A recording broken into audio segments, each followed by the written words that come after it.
Hello students, welcome you all on English Literature Topics platform. In this video, I will explain a very important poem, An Island, which is written by a great Indian Jewish poet, Nizam Ezekiel. His lifespan is 1924 to 2004. Student, this poem, An Island, published in 1976 in his collection of poems, Hymen of Darkness. The poem captures the reality of the city Bombay and now it's Mumbai. So student, ये जो pome है an island, ये निज़म एजिकल ने लिखी है. निज़म एजिकल एक great Indian ज्विश poet हैं जिनका लाइफ स्पैन 1924 से 2004 तक है. मींस ये एक मॉडर्न पोएट हैं. ये जो पोम है एन आइलैंड, ये 1976 में पब्लिश हुई है एक इनके कलेक्शन में, जिस कलेक्शन का नाम है हाइमन ऑफ डार्कनेस. इस पोम में अर्बनाइजेशन, मॉडर्नाइजेशन दिखाया गया है. एक सिटी जिसका नाम अभी मुंबई है और उस टाइम बॉम्बे था, उसको एक तरह से आप बोल सकते हो कि उसके जो है उसकी रियलिटी दिखाई गई है. मुंबई की रियलिटी दिखाई गई है. यहाँ जो आइलैंड है, एन आइलैंड, आइलैंड किसको बोला गया है? बॉम्बे को बोला गया है, मुंबई को बोला गया है. क्यों? क्योंकि आप बोल सकते हो कि ये पोएम जो है कहीं ना कहीं ऑटोबायोग्राफिकल टच रखती है. इसमें पर्सनल एलिमेंट है, ऑटोबायोग्राफिकल टच हैं, क्योंकि हमारे जो पोएट हैं निज़म एजिकल, उनका बॉर्न जो है कहाँ हुआ था? मुंबई में हुआ था. वो मुंबई में रहते थे. तो उन्होंने ये जो पोम लिखी है अपने एक्सपीरियंस से लिखी है, जिसका नाम एन आइलैंड है. तो आइलैंड यहाँ कौन है? सिटी मुंबई. मुंबई सिटी जो है वो यहाँ आइलैंड है. अब इस पोएम को लाइन टू लाइन हम पढ़ते हैं. आई होप आपको इसका इंट्रोडक्टरी पार्ट समझ में आ गया. ये जो पोम है एन आइलैंड, ये निज़म एजिकल जो कि एक इंडियन ज्विश पोएट हैं, उन्होंने लिखी है. ये जो पोएम है एन आइलैंड, इसमें आइलैंड मुंबई को बोला गया है. उस टाइम में वो नाम बॉम्बे था. और उसमें इस पोम में क्या दिखाया गया है? रियलिटी दिखाई गई है एक सिटी की. अर्बनाइजेशन, मॉडर्नाइजेशन दिखाया गया है. मतलब उस सिटी में हम जो है एक मेट्रोपॉलिटिशियन सिटी में हमें कैसा फील होता है, हमारा क्या एक्सपीरियंस है. तो यहाँ ये जो पोएम है एक ऑटोबायोग्राफिकल टच में है. तो यहाँ जो हमारे स्पीकर जो हैं, आप निज़म एजिकल को स्पीकर बोल सकते हो, क्योंकि पोम में एक लाइन आई है, I was born here and belong. तो इसका मतलब ये एक पोम जो है एक आप बोल सकते हो ऑटोबायोग्राफिकल टच है, क्योंकि इसमें स्पीकर जो हैं निज़म एजिकल खुद हैं और खुद की ही एक्सपीरियंस उन्होंने बताए हैं. Now start the text of the pome. ठीक है, आप सबके पास टेक्स्ट होगा. आप कहीं ना कहीं से आप टेक्स्ट गूगल पे निकाल सकते हैं, या आपके पास बुक होगी तो आप टेक्स्ट में देखें.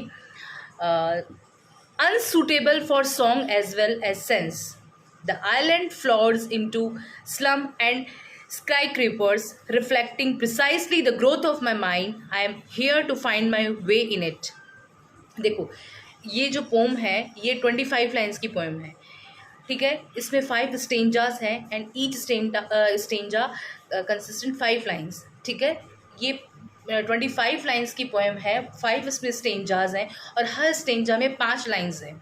और ये जो पोम है ये फ्री वर्स में लिखी गई है. इसमें कोई मीटर फॉलो नहीं किया गया है. ठीक है, फ्री वर्स में ये पोम लिखी गई है और 1976 में हाइमन ऑफ डार्कनेस कलेक्शन में ये पोम पब्लिश हुई है. ठीक है, और इसमें रियलिटी दिखाई गई है बॉम्बे सिटी की, मुंबई सिटी की रियलिटी दिखाई गई है. अब हम टेक्स्ट पे बात करते हैं. Unsuitable for song as well as sense, the island flowers into slums and skyscrapers reflecting precisely the growth of my mind. I am here to find my way in it. अब देखो, starting में ही जो poet हैं इन्होंने क्या बात की है कि ये जो सिटी है ये अनसूटेबल है. किसके बारे में बात कर रहे हैं? मुंबई सिटी के बारे में. अनसूटेबल फॉर सॉन्ग, कोई भी सॉन्ग लिखने के लिए या कोई पोम लिखने के लिए ये जो सिटी है ये अनसूटेबल है. एज वेल एज सेंस, और कोई भी यहाँ एज सच सेंसिबल चीज़ नज़र नहीं आ रही. Unsuitable for song as well as sense, the island flowers into slums and skyscrapers. अब यह आइलैंड फ्लावर्स, यहाँ आइलैंड फ्लावर मतलब आइलैंड पे क्या होते हैं? आइलैंड पे अच्छे अच्छे फ्लावर्स देखने को मिलेंगे, आपको नेचर ब्यूटी देखने को मिलेगी. बट यहाँ ऐसा नहीं है, क्योंकि ये मुंबई सिटी के बारे में बात कर रहे हैं. तो यहाँ आप बोल सकते हो कि ये the island flowers into slums and sky creepers. यहाँ आयरनी बताई गई है. यहाँ बोला गया है कि यहाँ के जो फ्लावर हैं वो कैसे क्या है, स्लम्स और स्काई क्रीपर्स, मतलब एक तरफ झुग्गी झोपड़ियाँ हैं और एक तरफ ऊंची ऊंची इमारतें हैं, बिल्डिंग्स हैं।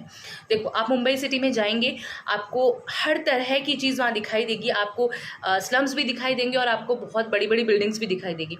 तो ये एग्जैक्टली वही इमेजरी हमारे सामने ला रहा है और बता रहा है कि यहाँ जो आइलैंड के फ्लावर हैं वो स्लम्स और स्काई क्रीपर्स है, reflecting precisely the growth of my mind, और मेरे माइंड पे डायरेक्टली इफेक्ट कर रहे हैं। ये जो बिल्डिंग्स है, ये स्लम्स जो है, ये मेरे माइंड पे डायरेक्टली इफेक्ट कर रहे हैं, मतलब यहाँ का जो एटमॉस्फेयर है वो मेरे माइंड पे इफेक्ट कर रहा है। I am here to find my way in it, but यहाँ मुझे रहना है और मेरा रास्ता यहाँ पे मुझे खुद फाइंड करना है। ठीक है, मतलब मैं जिस सिटी में रह रहा हूँ वहाँ कैसी सिचुएशन है, वहाँ क्या आपको बड़ी बड़ी इमारतें भी दिखेगी तो झुग्गी झोपड़ियाँ भी दिखेगी, बिल्कुल एक कॉन्ट्रास्ट है, एक आयरनी दिखाई गई है। ठीक है, ये जो जगह है ये अनसुटेबल है कोई भी पोएम लिखने के लिए और कोई भी मतलब सेंसलेस जगह है ये, बट फिर भी मुझे यहाँ रहना है और मेरा रास्ता मुझे खुद बनाना है। I am here to find my way in it. ठीक है, मुझे यहाँ रह के अपना रास्ता खुद बनाना। आई होप आपको ये 5 लाइन समझ में आ गई। Unsuitable for song as well as sense, the island flowers into slums and skyscrapers reflecting precisely the growth of my mind. ये जो बिल्डिंग्स है ये मेरे माइंड पे डायरेक्ट इफेक्ट कर रही है। I am here to find my way in it, but मुझे यहाँ रहना है। इस अनइवन ग्रोथ ऑफ अर्बन, ये अनइवन ग्रोथ है अर्बन की, मतलब एक तरफ स्लम्स है एक तरफ जो है स्काई क्रीपर्स है, मतलब गगनचुंबी इमारतें बनी हुई है। ठीक है, पर इस अनइवन ग्रोथ में मुझे रहना है और मुझे अपना रास्ता देखना है। नेक्स्ट स्टेंजा पे हम बात करते हैं। Sometimes I cry for help, but mostly keep my own counsels. I hear distorted echoes of my own ambiguous voice and of dragons claiming to be human. ये 5 लाइन्स है। Sometimes I cry for help, मतलब मैं बहुत बार रोता हूँ help के लिए, मतलब मुझे हेल्प चाहिए दूसरे लोगों से, हेल्प फ्रॉम अदर्स, इस चीज़ के लिए मैं रोता हूँ। Sometimes I cry for help, but mostly keep my own council. I hear distorted echoes, पर होता क्या है बहुत बार मुझे खुद ही अपने आप को समझाना पड़ता है, खुद की अंडरस्टैंडिंग जो है मेरे काम आती है, मतलब मेरी हेल्प के लिए कोई वहाँ पर नहीं होता है। Sometimes I cry for help, मैं बहुत बार रोता हूँ हेल्प के लिए, but mostly keep my own council, पर होता क्या है मुझे अपने आप को एडवाइस करना पड़ता है, मुझे अपने आप को समझना पड़ता है, कोई भी मेरी हेल्प करने के लिए नहीं आता है। I hear distorted echoes and of my own ambiguous voice, मतलब मुझे अपनी खुद की एम्बिग्यूअस मतलब अस्पष्ट वॉइस मतलब आवाज़, मुझे खुद की अस्पष्ट आवाज़ से, मतलब अभी मैं खुद भी इतना जो है अंडरस्टैंडिंग पर्सन नहीं हूँ, और मतलब मैं उस टाइम ऐसी सिचुएशन में होता हूँ कि मैं खुद को नहीं संभाल पाता, पर तब मैं रोता हूँ किसी की हेल्प के लिए, पर उस टाइम मुझे किसी की हेल्प नहीं मिलती और मैं अपनी एम्बिग्यूअस वॉइस में मैं अपने आप को खुद ही संभाल लेता हूँ। ठीक है, solution which occur to him are usually ambiguous, मतलब उसके खुद के द्वारा जो सॉल्यूशन है वो एम्बिग्यूअस होता है, अस्पष्ट होता है, मतलब वो अपनी हेल्प के लिए सॉल्यूशन निकालना चाहता है पर वो एम्बिग्यूअस होता है। And of dragons claiming to be human, अब देखो यहाँ डायरेक्टली आप बोल सकते हो कि एक जो है मेटाफर बोल सकते हो, and of dragon claiming to be human, यहाँ ह्यूमन बीइंग को ड्रैगन बोला गया है। ड्रैगन आप सबको पता है क्या होते हैं, उड़ने वाले अजगर बोल सकते हो आप उनको, पंख वाले नाग ड्रैगन जो होते हैं, अगर उनका हम लिटरली मीनिंग देखें ड्रैगन का तो यही आएगा, पर यहाँ ह्यूमन बीइंग को ड्रैगन बोला गया है। इट मीन्स कि ऐसा बोला गया है कि जो ह्यूमन बीइंग्स हैं उनमें मॉरलिटी बिल्कुल ख़त्म हो चुकी है, lack of humanity and morality है। यहाँ के जो लोग हैं वो ड्रैगन बन गए हैं जिनमें कोई मॉरलिटी नहीं है, क्योंकि वो मेरी हेल्प के लिए नहीं आ रहे, मैं हेल्प के लिए रोता रहता हूँ पर मुझे कोई हेल्प के लिए मिलता नहीं। इट मीन्स वहाँ के लोगों की जो मॉरलिटी है वो ख़त्म हो चुकी है, उनमें कोई ह्यूमैनिटी नहीं है। ठीक है, डायरेक्टली जो सिटी के लोग हैं उन पे एक सटायर, एक व्यंग्य किया गया है कि वहाँ सिटी के जो लोग हैं वो कैसे हैं, वो हेल्प के लिए नहीं आते हैं और वो क्या है ड्रैगन बन गए हैं। देखो, sometimes I cry for help, मैं बहुत बार रोता हूँ किसके लिए, हेल्प के लिए, but mostly keep my own council, I hear distorted echoes, पर मेरे को खुद को ही बहुत mostly keep my own council, मेरी खुद की एडवाइस जो है वही मुझे रखनी पड़ती है।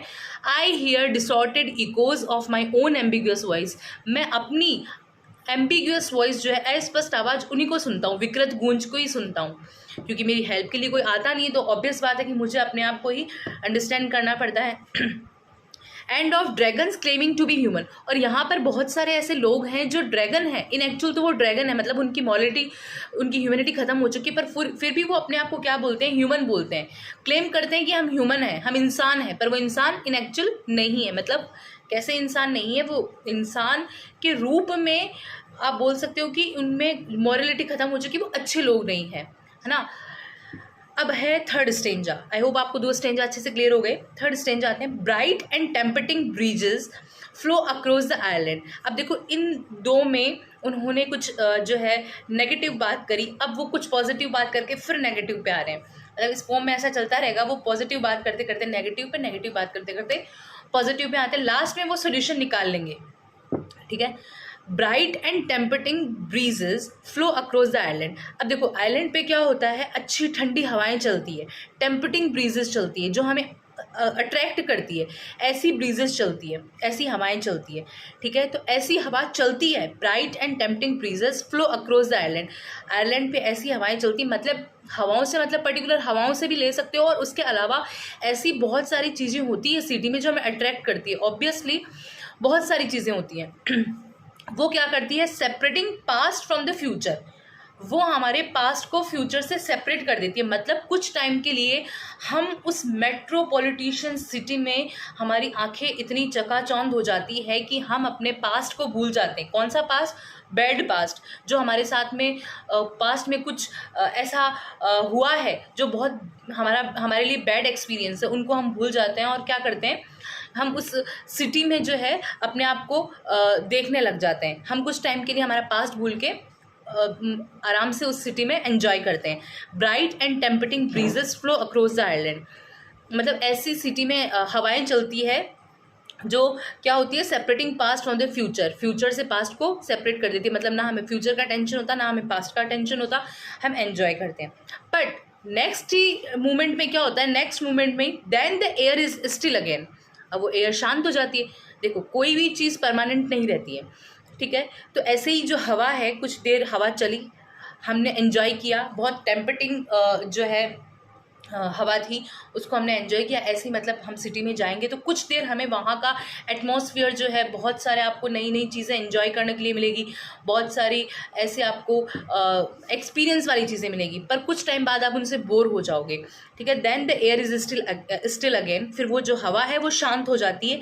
As I sleep the fragrance of ignorance, और फिर से हम क्या करते हैं, आई स्लीप से पर्टिकुलर उनसे तो है ही, ऑब्वियस बात है कि यहाँ जो स्पीकर है वो हमारे पोएट ही हैं, उसके अलावा हम रीडर से हैं, हम लोगों से हैं, नॉर्मल ह्यूमन बींग्स है। As I sleep the fragrance of ignorance, और हम अपने आप वापस हमारी अज्ञानता में चले जाते हैं, मतलब हम हमारी एक बोल सकते हो कि आलसपन में चले जाते हैं। Bright and tempting breezes flow across the island, बहुत अच्छी हवाएं आइलैंड पे चलती है, separating past from the future, मतलब हमारे जो पास्ट के दुख दर्द हैं उनको भुला के और फ्यूचर की टेंशन किए बिना हम उसको एंजॉय करते हैं, हवा को। Then the air is still again, फिर जो एयर है वो शांत हो जाती है। As I sleep the fragrance of ignorance, और फिर हम फ्रेग्रेंस ऑफ इग्नोरेंस में चले जाते हैं, हमारी अज्ञानता में फिर से सो जाते हैं, मतलब हम वापस आलस से भर जाते हैं, हम वापस से कैसे हो जाते हैं, निराश हो जाते हैं। हम कुछ ही देर में हम वापस हमारे दुखों को याद करने लगते हैं। इस जो लाइन है इसका मीनिंग यही है, फ्रेग्रेंस ऑफ इग्नोरेंस का मतलब हम उस चीज़ को वापस से याद करने लग जाते हैं जो हमारे साथ कुछ घटित हुआ था, मतलब जो वो हवा है उसने हमें परमानेंट वाला सुकून नहीं दिया, ठीक है। सो ये सब अर्बनाइजेशन और मॉडर्नाइजेशन से रिलेटेड है, स्पेशली यहाँ फोकस किया गया है मुंबई सिटी को, ठीक है। अब हम नेक्स्ट स्टेंजा जो कि हमारा 4th स्टेंजा है उस पर बात करते हैं। In this bad situation, how delight the soul with absolute sense of salvation, how hold to a single will direction. I cannot leave the island, I was born here and belong. अब देखो यहाँ क्या बात की गई है 4th stanza में, how delight the soul with absolute sense of salvation, how hold to a single will direction. ये जो क्वेश्चन होते हैं, जो पोएम के बीच में क्वेश्चन आते हैं, इनको रेटोरिकल क्वेश्चन कहते हैं, क्योंकि रेटोरिकल क्वेश्चन का मतलब होता है कि यहाँ पोएट जो है क्वेश्चन तो कर रहा है पर वो हमसे कोई आंसर नहीं चाह रहा है, वो उसका आंसर खुद ही देगा। रेटोरिकल क्वेश्चन होता है जिनका, जैसे हम कई बार बोल देते हैं, क्या हम तुम्हें पागल नज़र आ रहे हैं, पर इसका मतलब ये नहीं है कि ये क्वेश्चन हुआ कि क्या हम तुम्हें पागल नज़र आ रहे हैं। इसका मतलब ये है कि हम आपको समझाने के लिए कोई बात बोल रहे हैं। तो यहाँ पोएट ने जो रेटोरिकल क्वेश्चन किया वो है, how delight the soul with absolute sense of salvation, how hold to a single will direction. वो कहते हैं कि मैं इस बैड सिचुएशन में, ये जो हवा चलती है एकदम से रुक जाती है, हमारे पास्ट को भूल के हम फ्यूचर को बिना याद के एंजॉय करते हैं, फिर से एक ऐसा टाइम आता है कि हम अपनी इग्नोरेंस में चले जाते हैं, फ्रेग्रेंस ऑफ इग्नोरेंस में। तो ये जो बैड सिचुएशन है हमारे सराउंडिंग एरिया में, जो हमें दुखी कर देने वाली चीज़ें हैं, उनको how delight the soul with absolute sense of salvation, ये हमारी सोल को कैसे खुश करेगी। How delight the soul with absolute sense of salvation, how hold to a single will direction. और ये सब चीज़ें भूल के मैं एक डायरेक्शन में कैसे चल सकता हूँ, सिंगल विल डायरेक्शन में कैसे चल सकता हूँ। मतलब मुझे पता है कि सिटी में क्या क्या चल रहा है, पर मैं इन सब चीज़ों को भूल के कैसे इनको इग्नोर करके अपने आप को आगे बढ़ा सकता हूँ। I can not leave the island, मैं इस आइलैंड को नहीं छोड़ सकता। अब देखो आ गई ना उसकी बात, क्योंकि वो यहाँ, इसीलिए यहाँ ऑटोबायोग्राफिकल टच है, इसीलिए पर्सनल टच है, क्योंकि निज़िम एज़िकल खुद जो है मुंबई में बॉर्न हुए थे। तो वो सारी बुराई करने के बाद मुंबई सिटी के बारे में, अर्बनाइजेशन के बारे में जो उन्होंने एक्सपीरियंस किया, उसको बताने के बाद कह रहे हैं, I can not leave the island, मैं नहीं छोड़ सकता इस आइलैंड को। I was born here and belong, क्योंकि मैं यहाँ पैदा हुआ हूँ और यहाँ से बिलोंग करता हूँ। चाहे कुछ भी हो, मेरी मिट्टी है, मैं यहाँ पैदा हुआ हूँ, मेरी यहाँ से बिलोंगिंगनेस है, तो मैं इस आइलैंड को नहीं छोड़ सकता, चाहे इसमें लाख बुराइयाँ हों। तो यहाँ वो उसका अपनापन आ गया मुंबई सिटी से। फिर हमारा लास्ट स्टेंजा है वो है, even now a host miracles hurries me a daily business, minding the ways of the island as a good native should, taking calm and clamour in my stride. देखो, even now a host of miracles hurries me a daily business. देखो ये एक चमत्कार से कम नहीं है कि मैं इस सिटी में रहने के बाद, जिस सिटी में लोग जो है एक ड्रैगन के जैसे हैं, जहाँ पे अच्छी हवाएं चलती पर कुछ टाइम के लिए सुकून देती है, फिर हम अपने उसी बिजी लाइफ में आ जाते हैं। लोग जो है एक आप बोल सकते हो कि पशु के जैसी ज़िंदगी है लोगों की, कोई मतलब नेचर नहीं है वहाँ, ठीक है। इतना आप बोल सकते हो पॉल्यूशन है, लोगों के लिए टाइम नहीं है। ये सब होने के बाद भी even now A host of miracle, ये किसी मिराइकल से कम नहीं है, किसी चमत्कार से कम नहीं है। Hurries me a daily business, कि मैं यहाँ पर रह के अपने डेली के काम कर रहा हूँ। Minding the ways of the island as a good native should, मैंने इस आइलैंड को वैसे ही एक्सेप्ट कर लिया है जैसे कि एक नेटिव करता है, एक वहाँ का बिलोंगिंग जो है वो वहाँ को एक्सेप्ट करता है, वैसे ही मैंने इस आइलैंड को एक्सेप्ट कर लिया है। As a good native should, taking calm and glamorous in my stride. हाँ, कई तरफ शांति भी है तो कई तरफ शोर भी है इस सिटी में। मैं जिस सिटी को देख रहा हूँ वहाँ को कभी शांति भी है, कभी शोर भी है, पर मैंने इस सिटी को वैसे ही एक्सेप्ट कर लिया है जैसे कि एक नेटिव को कर लेना चाहिए। और ये किसी मिराइकल से कम नहीं है कि इतनी भागा दौड़ होने के बाद भी, इतना क्राउड होने के बाद भी, इतना पोल्यूशन होने के बाद भी, इतना मटीरियलिस्टिक वर्ल्ड होने के बाद भी मैं अपने काम को कर रहा हूँ। Hurries me a daily business, minding the ways of Ireland as a good native should. पर फिर मैंने इस आइलैंड को वैसे ही एक्सेप्ट कर लिया जैसे कि एक नेटिव को कर लेना चाहिए। सो ये पोम थी। आई होप आपको इसका टेक्स्ट अच्छे से समझ में आ गया। तो इस पोएम में क्या बताया गया है? The poem an Ireland captures the reality of the city of Bombay which the poet calls Ireland both in its historical and contemporary context. ठीक है, ऑटोबायोग्राफिकल टच है, पर्सनल टच है, क्वेश्चन ऑफ आइडेंटिटी, इसका एक बहुत बड़ी थीम क्वेश्चन ऑफ आइडेंटिटी भी है। यहाँ जो है पोएट अपनी आइडेंटिटी जो है वो ढूंढ रहा है कि मैं कौन हूँ, मैं क्या हूँ, मैं इस आइलैंड पे क्या कर रहा हूँ, और जो है मतलब मेरा जो है यहाँ क्या एग्जिस्टेंस है।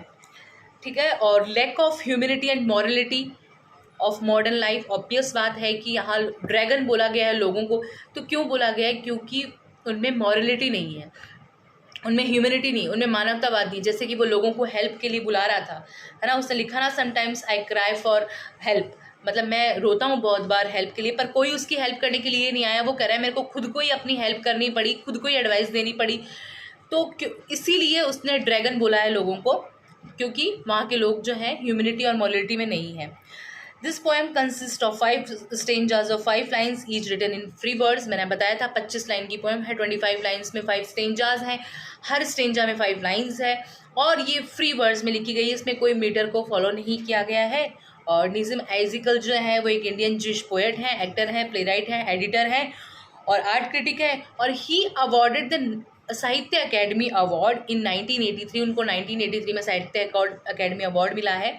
कौन से कलेक्शन के लिए? For his collection latter day psalms, इसके लिए इनको जो है साहित्य अकेडमी अवार्ड मिला है। The poem was publish in 1976 in the collection of poems hymen of darkness. ये जो पोएम है ये हाइमेन ऑफ डार्कनेस कलेक्शन 1976 में पब्लिश हुई है। पोएम का नाम है an island which is written by Nissim Ezekiel, जो कि एक ज्यूइश इंडियन राइटर है। स्टूडेंट, पोएम में जो मुंबई सिटी है उस टाइम की जो बॉम्बे सिटी है जहाँ निज़िम एज़िकल बॉर्न हुए हैं उसके बारे में बताया गया, उसकी रियलिटी के बारे में बताया गया। पूरी पोएम को पढ़ने के बाद में लास्ट में उन्होंने अपना सोल्यूशन भी दे दिया कि जैसी भी है मेरी सिटी पर मैं यहाँ पैदा हुआ हूँ, मुझे ये एक्सेप्ट है क्योंकि सॉरी क्योंकि मैं यहाँ का नेटिव हूँ, मैंने इसको एज इट इज़ एक्सेप्ट कर लिया है और मेरा जो है यहाँ पे बॉर्न हुआ है। सो इसके 5 स्टेंजास जो है वो आप अगर टेक्स्ट सामने लेके बैठेंगे और लाइन टू लाइन समझेंगे तो आपको पोएम अच्छे से समझ में आ जाएंगी। And if you are new to my channel then subscribe my channel, like and share. और आपको और भी कुछ पढ़ना हो तो कमेंट में ज़रूर लिखें। And thanks to that subscriber जो मुझे वीडियोस बनाने के लिए बोलते हैं, लाइक मैम इस पे वीडियो बनाइए। तो मुझे इतना टाइम नहीं मिल पाता, फिर भी मैं ट्राई करती हूँ कि मैं जल्दी से आपके वीडियो को आपका जो सजेस्टेड वीडियो है, सजेस्टेड टॉपिक है उस पर वीडियो बना पाऊँ। सो आई होप आपको वीडियो समझ आया होगा।